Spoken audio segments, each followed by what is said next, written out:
Hi everyone, this is me Sonia और आज इस वीडियो में हम डिस्कस करेंगे MCQs on vitamins and minerals. Vitamins and minerals के ऊपर मैंने डिटेल में लेक्चर भी बनाया है। अगर आपने नहीं देखा तो आप वो देख सकते हैं। उसके बाद अगर आप एमसीक्यूज सोल्व करेंगे तो आप इजीली उनको कर सकेंगे। सो स्टार्ट करते हैं हम आज का लेक्चर, जिसमें हम विटामिन्स एंड मिनरल्स से रिलेटेड प्रैक्टिस क्वेश्चन को सोल्व करेंगे। क्वेश्चन नंबर 1 है हमारे पास, thiamine is vitamin B1, B2, B6 and B12। कौन सी विटामिन है थायमीन? सो हमारे पास राइट आंसर है सी, थायमीन विटामिन B6 को कहते हैं हम। नेक्स्ट है question number 2, the iron stored in intestinal mucosal cell is complex to. अब यहाँ पर जो इंटेस्टाइनल म्यूकोजल सेल में आयरन स्टोर्ड होती है वो किससे कम्प्लेक्स होती है? ऑप्शन से ferritin, intrinsic factor, oprelvekin, transcobalamin 2 and transferrin. So here the right answer is A, ferritin. Okay. Question number 3.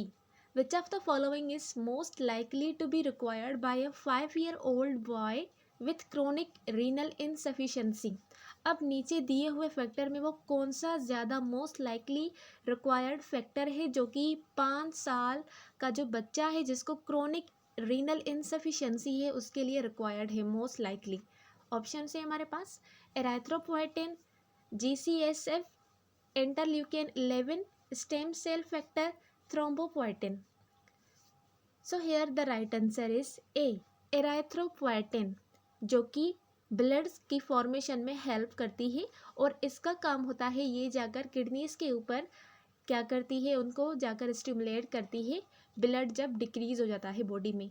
तो क्रोनिक रीनल इंसफिशिएंसी में हम एराथ्रोपोएटिन ही रिक्वायर होती है और ये ही प्रोवाइड करेंगे उस 5-year-old बॉय को।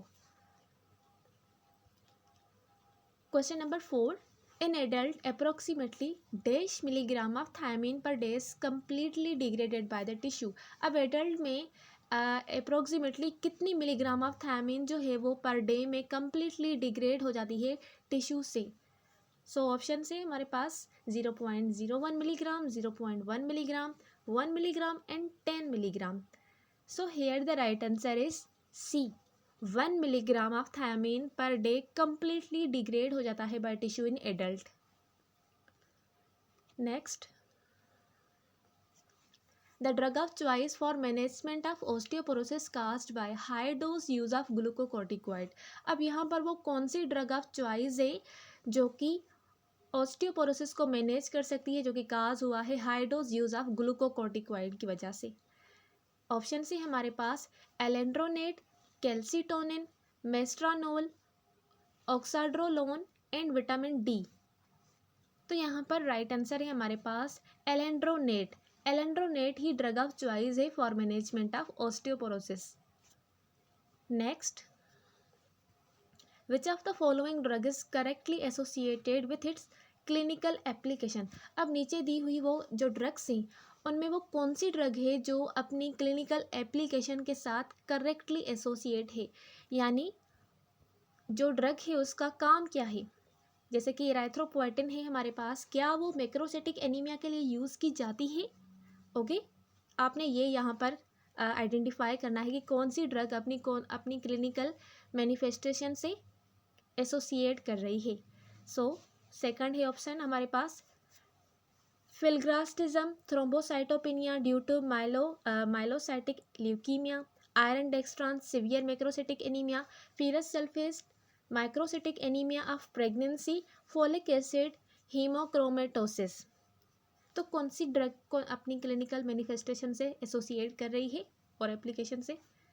तो यहाँ पर राइट आंसर है हमारे पास डी, फेरस सल्फेट, जो कि प्रेगनेंसी के दौरान जो मैक्रोसाइटिक एनीमिया होती है उसको ट्रीट करने के लिए यूज़ की जाती है।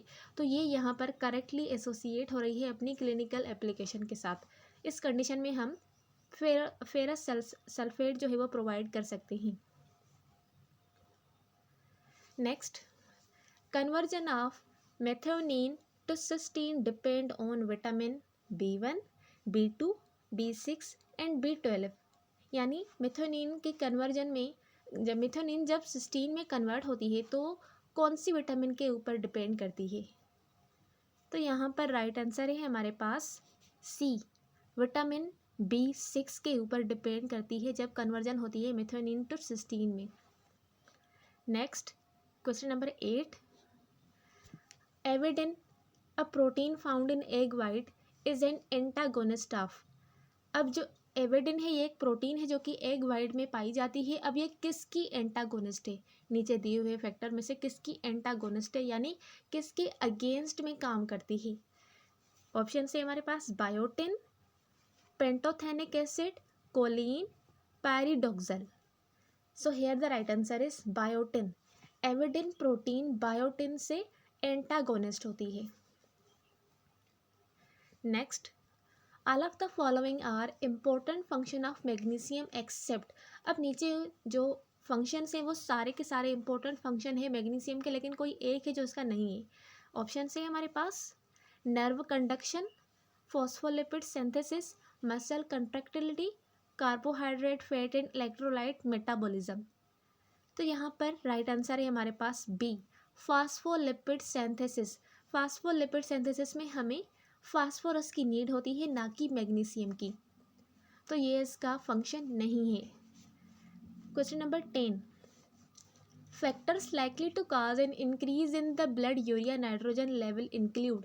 अब वो कौन से फैक्टर है जो कि ज़्यादा क्या करते हैं, इंक्रीज करते हैं ब्लड यूरिया नाइट्रोजन की लेवल। तो उनमें हमारे पास कौन से हो सकते हैं। ऑप्शन से हमारे पास intravascular IM injection of diazepam, जिसको हम वैलियम बोलते हैं। बी है severe liver disease, C chronic kidney disease, and D है हमारे पास तो यहाँ पर हमारे पास सिर्फ 3 ही ऑप्शन जो है वो दिए हुए हैं। तो यहाँ पर राइट आंसर है हमारे पास सी, क्रोनिक किडनी डिजीज जो है वो ही काज कर सकती है ब्लड यूरिया नाइट्रोजन की लेवल को इंक्रीज। ओके, नेक्स्ट क्वेश्चन को देखते हैं। Question number 11, physiologically carnitine play following role. अब जो केरानिटाइन है वो फिजियोलॉजिकली कौन से रोल जो है वो परफॉर्म करती है। ऑप्शन से हमारे पास important for oxidation of fatty acid, क्या वो फैटी एसिड के लिए फैटी एसिड की ऑक्सीडेशन के लिए इम्पोर्टेंट है। B, decrease aerobic metabolism of carbohydrate, decrease rate of oxidative phosphorylation, and all of the above. So यहाँ पर राइट आंसर है हमारे पास ए, केरानिटाइन इम्पोर्टेंट होती है ऑक्सीडेशन ऑफ फैटी एसिड के लिए। Next question number 12, patient receiving iron therapy should be warned about. अब जो आयरन थेरेपी पेशेंट रिसीव कर रहे हैं उनके लिए कौन सी जो है वो वार्निंग होनी चाहिए, कौन सी जो साइंस है उनके लिए उनको वार्न किया जा सकता है। ऑप्शन से हमारे पास dizziness, ringing in the ear, danger of sunlight, blackening of the stool, and paraesthesia. तो यहाँ पर जो वार्न करेंगे हम उनको, वो है हमारे पास डी, ब्लैकनिंग ऑफ स्टूल, क्योंकि आयरन थेरेपी की वजह से जो स्टूल है वो ब्लैक हो सकता है, तो इसीलिए हम उनको वार्न करेंगे। ऐसा ना हो कि वो जो है वो उनको टेंशन हो जाए कि ये हमारा स्टूल ब्लैक क्यों हो गया है। दैट्स वाई हम उनको वार्न करेंगे कि उनका जो स्टूल है वो ब्लैक हो सकता है because of iron therapy. Next question number 13, therapeutically vitamin B1 has employed most successfully in the treatment of। अब जो थेरापेटिकली विटामिन B1 है वो किसकी ट्रीटमेंट के लिए सक्सेसफुली यूज़ की जाती है। Options, microcytic anaemia, pellagra, scurvy, beriberi, and macrocytic anaemia. तो यहाँ पर राइट आंसर है D, vitamin B1 beriberi को ट्रीट करने के लिए यूज़ की जाती है। Question number 14, magnesium ion is necessary in. अब मैग्नीशियम आयन कहाँ पर नेसेसरी होता है हमें। Options, stimulating enzyme system, muscular contraction, nerve conduction, all of the above और नन ऑफ द अबव। तो यहाँ पर आंसर है हमारे पास D, all of the above. ये सारे जो काम है stimulating enzyme system, muscular contraction और नर्व कंडक्शन, ये सारे मैग्नीशियम आयन के काम होते हैं और वहाँ पर ये नेसेसरी होता है। तो D is the right answer. Next question number 15, थोड़ा बड़ा कर दूं, okay. The following derivation of retinal shows the greatest biological potency than other. अब नीचे दी हुई ये सारी डेरिवेशन है रेटिनल, रेटिनॉइड की, या फिर रेटिनल भी बोल सकते हैं। तो वो कौन सी ये शो कर रही हैं greatest biological potency than other, तो वो कौन सी है इसकी कैरेक्टरिस्टिक। तो ऑप्शन से हमारे पास 9-cis retinoic acid, all trans retinoic acid, all trans retinol, 11-cis retinal. तो यहाँ पर राइट आंसर है हमारे पास सी, ऑल ट्रांस रेटिनोल जो है वो ग्रेटेस्ट बायोलॉजिकल पोटेंसी दिखाती है as compare to other derivation of retinal. ये सारी जो रेटिनल की डेरिवेशन है इनमें जो ज़्यादा बायोलॉजिकल पोटेंसी है वो ऑल ट्रांस रेटिनोल की होती है। तो राइट आंसर है हमारे पास C. Next question number 16, the drug used for controlling tetany. अब टेटानी को कंट्रोल करने के लिए कौन सी ड्रग जो है वो यूज़ की जाती है। यहाँ पर ऑप्शन है हमारे पास इंट्रावेनियस डायजीफाम यानी डायजीफाम IV में दें, intramuscular vitamin D, intravenous calcium gluconate, intravenous calcitonin. So यहाँ पर राइट आंसर है हमारे पास C, intravenous calcium gluconate tetany को कंट्रोल करने के लिए यूज़ की जाती है। 17 क्वेश्चन है हमारे पास, absorption of oral iron preparation can be facilitated by coadministering. अब यहाँ पर जो एब्जॉर्प्शन है ओरल आयरन प्रिपरेशन की वो किसके साथ, किसकी को एडमिनिस्ट्रेशन के साथ फैसिलिटेट की जा सकती है। सो ऑप्शन से हमारे पास antacid, tetracycline, phosphate and ascorbic acid. The right answer is D, ascorbic acid. ये को एडमिनिस्ट्रिंग है जो कि फैसिलिटेट करती है ओरल आयरन प्रिपरेशन को की एब्जॉर्प्शन के लिए। नेक्स्ट क्वेश्चन है हमारे पास 18,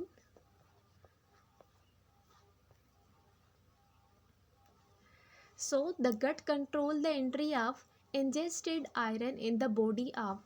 अब यहाँ पर जो गट है वो कंट्रोल करती है entry of ingested iron in the body of, किस तरह से करती है। ऑप्शन से हमारे पास regulating the availability of apoferritin which act as the carrier of iron across the mucosal cell, B regulating the turnover of apoferritin ferritin interconversion in the mucosal cell, C complexing excess iron to form ferritin which remain stored in the mucosal cell and is shed off, D regulating the number of transferring receptor on the mucosal cell। तो यहाँ पर right answer है हमारे पास C complexing excess iron into form ferritin, excess iron to form ferritin which remain stored. अब यहाँ पर जो एक्सेस आयरन है उसको स्टोर किया जाता है फेरेटिन फॉर्म में म्यूकोजल सेल्स के अंदर, जिसके बाद वो शेड ऑफ की जाती है। तो इस तरह से जो गट है वो कंट्रोल करती है entry of ingested iron in the body. Next है हमारे पास 19, so the percentage of elemental iron hydrated ferrous sulphate is. अब यहाँ पर क्या परसेंटेज है elemental iron hydrated ferrous sulphate की। ऑप्शन से हमारे पास 5%, 10%, 20% and 33%। So the right answer is 20%, C. Question number 20, an isolated fibroblast और epithelial cells retinoids enhance the synthesis of following protein. अब जो आइसोलेटेड फिब्रोब्लास्ट, एपिथेलियल सेल और retinoids है वो किसकी सिंथेसिस को इन्हांस करते हैं फॉलोइंग प्रोटीन्स में। सो ऑप्शन से हमारे पास फिब्रोनेक्टिन, कोलाजिनेज, केराटिन स्पीशीज केराटिन और ऑल ऑफ द अबव। तो यहाँ पर जो राइट आंसर है हमारे पास वो है ए, फिब्रोनेक्टिन। ओके, फिब्रोनेक्टिन की जो सिंथेसिस है उसको एनहांस करते हैं। Question number 21, the side effect which primarily limit acceptability of oral iron therapy. अब वो कौन सा साइड इफेक्ट है जो कि प्राइमरली लिमिट करता है acceptability of oral iron. Option से हमारे पास epigastric pain and bowel upset, black stool, staining of teeth and metallic taste. तो जो नीचे सारी है ये सारी सिम्टम है, ओके, साइंस है ये सारी इसकी। साइड इफेक्ट जो है वो ए है, तो राइट आंसर है हमारे पास यहाँ पे ए। इपीगैस्ट्रिक पेन और बावल अपसेट है वो प्राइमरली लिमिट करते हैं acceptability of oral iron therapy. Next question number 22, iron sorbitol citric acid differ from iron dextran in that. अब यहाँ पर जो आयरन सोर्बिटोल सिट्रिक एसिड है वो डिफर करती है आयरन डेक्स्ट्रॉन से। वो कौन सी चीज़ है जो उनके बीच में डिफर करती है, क्या है इनके बीच में मेन डिफरेंस? ऑप्शन से हमारे पास it can not be injected IV, it is not excreted in urine, it is not bound to transferrin ferritin in plasma, it produce fewer side effect. तो यहाँ पर राइट आंसर है हमारे पास A, it can not be injected IV। इसको हम IV में inject नहीं कर सकते, तो इसीलिए ये डिफर करती है आयरन डेक्स्ट्रॉन से। नेक्स्ट है हमारे पास question number 23, which of the following is true about iron therapy. Iron therapy के लिए क्या ट्रू है? Haemoglobin response to intramuscular iron is faster than with oral iron therapy, iron must be given orally except in pernicious anaemia, prophylactic iron therapy must be given during pregnancy. So यहाँ पर right answer है सी। प्रोफाइलेटिकली जो iron therapy है वो pregnancy के दौरान दी जाती है एनीमिया को ट्रीट करने के लिए।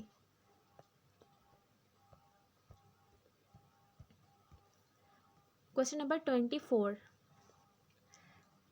Concentration of retinal in plasma in excess of dash microgram per DL usually are diagnostic of hypervitaminosis A. अब वो कंसंट्रेशन क्या है रेटिनल इन प्लाज्मा की, जो एक्सेस कंसंट्रेशन है माइक्रोग्राम पर DL में वो कितनी हो सकती है, जो कि हमें शो करती है diagnostic of hypervitaminosis A. So option से हमारे पास 10 microgram per DL, 50 microgram per DL, 100 microgram per DL और 200 माइक्रोग्राम पर DL। सो राइट आंसर है हमारे पास 100 माइक्रोग्राम पर DL। कंसंट्रेशन जो है रेटिनल की इन प्लाज्मा एक्सेस अमाउंट में जब हो जाती है तो ये हमें डायग्नोस्टिक आइडेंटिफाई करवाती है कि हाइपरविटामिनोसिस ए हो गई है। क्वेश्चन नंबर 25 है हमारे पास, मेगालोब्लास्टिक एनीमिया अकर इन। अब मेगालोब्लास्टिक एनीमिया किस में अकर होती है? ऑप्शन से हमारे पास vitamin B12 but not folic acid deficiency, folic acid but not vitamin B12 deficiency, either vitamin B12 और folic acid deficiency, only combined vitamin B12 plus folic acid deficiency. तो यहाँ पर राइट आंसर है हमारे पास सी, आइदर विटामिन B12 की वजह से उसकी डेफिशिएंसी हो या फिर फोलिक एसिड डेफिशिएंसी हो, इन दोनों की डेफिशिएंसी की वजह से मेगालोब्लास्टिक एनीमिया आकर होती है। नेक्स्ट है हमारे, सो यहाँ पर राइट आंसर था सी। ओके, नेक्स्ट है the daily dietary requirement of vitamin B12 by an adult. अब डेली की क्या रिक्वायरमेंट है विटामिन B12 की एक एडल्ट में? ऑप्शन से हमारे पास 1 to 3 microgram, 50 to 100 microgram, 0.1 to 0.5 microgram, 1 to 3 microgram. तो यहाँ पर जो राइट आंसर है वो हमारे पास है A, 1 to 2 microgram daily requirement है विटामिन B12 की एक एडल्ट के लिए। नेक्स्ट है question number 27, which of the following factor are required for the absorption of vitamin B12 ingested in physiological amount. अब वो कौन से फैक्टर है, फॉलोइंग कौन से फैक्टर है जो कि रिक्वायर होते हैं विटामिन B12 की एब्जॉर्प्शन के लिए, जो कि इंजेस्ट की हुई है फिजियोलॉजिकल अमाउंट में? ऑप्शन सी हमारे पास gastric acid, gastric intrinsic factor, transcobalamin, both A and B। तो यहाँ पर राइट आंसर है हमारे पास डी, A एंड B, यानी गैस्ट्रिक एसिड और गैस्ट्रिक इंट्रिंसिक फैक्टर जो है वो हेल्प करते हैं, रिक्वायर होते हैं एब्जॉर्प्शन ऑफ विटामिन B12 के लिए। सो राइट आंसर है हमारे पास D. Next question number 28, hydroxocobalamin differ from cyanocobalamin in that. अब जो हाइड्रोक्सोकोबालामिन है वो किस तरह से डिफर करती है साइनोकोबालामिन से? ऑप्शन से हमारे पास it is more protein bound and better retained, it is beneficial in tobacco amblyopia, it benefits hematological but not neurological manifestation of vitamin B12 deficiency, D both A and B। तो यहाँ पर right answer है again D, hydroxocobalamin जो है वो differ करती है because of it is more protein bound and better retained and it is beneficial in tobacco amblyopia. तो राइट आंसर है डी हमारे पास। Question number 29, megaloblastic anaemia is caused by deficiency of iron, vitamin B12, vitamin C और all of the above. So right answer is B, vitamin B12 की वजह से, उसकी deficiency की वजह से मेगालोब्लास्टिक एनीमिया काज होती है। Question number 13, vitamin B12 is required cofactor for the following reaction. अब यहाँ पर जो विटामिन B12 है वो को फैक्टर के तौर पर रिक्वायर होती है फॉलोइंग रिएक्शन में। तो वो कौन सा रिएक्शन है जिसमें विटामिन B12 को फैक्टर के तौर पर रिक्वायर की जाती है? ऑप्शन सी हमारे पास conversion of methyl malonyl co A to succinyl co A और coenzyme, conversion of 5CH3H4 folate to H4 folate, then conversion of hemocysteine to methionine and D है all of the above। So right answer है all of the above. ये सारे conversion जो होते हैं, reactions होते हैं, इनमें हमें इसकी नीड होती है। 31 क्वेश्चन है हमारे पास, विटामिन के is indicated for the treatment of bleeding occurring in patient. अब विटामिन के जो है वो कौन सी ब्लीडिंग के ट्रीटमेंट के लिए यूज़ की जाती है जो पेशेंट्स में अकर होती है? ऑप्शन सी हमारे पास being treated with heparin, being treated with streptokinase, of obstructive jaundice, of peptic ulcer. तो यहाँ पर राइट आंसर है हमारे पास C, okay, being treated with streptokinase. Next, menadione vitamin K जिसको हम K3 बोलते हैं, ये क्या है? ऑप्शन से हमारे पास can cause hemolysis in patient G6PD deficiency, is given in large dose in patient with severe liver disease, it is useful to prevent hemorrhagic disease of the newborn, and is the preparation of choice to antagonize the effect of warfarin overdose। तो क्या है इसके, कौन सी जो statement है वो इससे relate करती है? सो राइट आंसर है यहाँ पर A, it can cause hemolysis in patient with G6PD deficiency. जो G6PD डेफिशिएंसी वाले पेशेंट हैं उनमें ये विटामिन के हीमोलाइसिस काज कर सकती है। क्वेश्चन नंबर 33, विटामिन के promote the hepatic biosynthesis of following blood clotting factor. अब जो विटामिन के है वो कौन से ब्लड क्लोटिंग फैक्टर को उनकी सिंथेसिस को प्रोमोट करती है हेपाटिक में यानी लीवर में? ऑप्शन से हमारे पास फैक्टर 1, फैक्टर 2, फैक्टर 8 और ऑल ऑफ द अबव। तो यहाँ पर राइट आंसर है हमारे पास बी, ओके, फैक्टर 2 के लिए, फैक्टर 2 की बायोसिंथेसिस को प्रमोट करता है ये।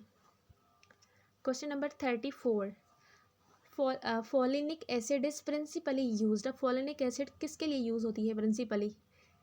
इन पर्नीशियस एनीमिया और in megaloblastic anaemia secondary to vitamin B12, along with methotrexate therapy और in treatment of folic acid deficiency। सो यहाँ पर राइट आंसर है हमारे पास सी, along with methotrexate therapy के साथ ये जो है वो यूज़ की जाती है। Next, penicillamine is effective orally, can cause anaphylactic reaction in patient with allergic to penicillin, is safe in pregnancy और is not effective in lead poisoning। तो कौन सी जो स्टेटमेंट है वो इससे एसोसिएट करती है? तो यहाँ पर है राइट आंसर ए, ये इफ़ेक्टिव होती है orally. Next, succimer can significantly metabolise essential metal, produce less toxicity than dimercaprol, is ineffective orally and is contraindicated in children. तो यहाँ पर जो राइट स्टेटमेंट है इससे रिलेटेड वो है B, produce less toxicity than dimercaprol. ये dimercaprol से कम टॉक्सिसिटी प्रोड्यूस करती है। So this was the whole about MCQs और practice question of vitamins and minerals. I hope कि आपको आज की वीडियो अंडरस्टैंड हुई होगी। मिलते हैं अगले वीडियो में, तब तक के लिए अल्लाह हाफिज़।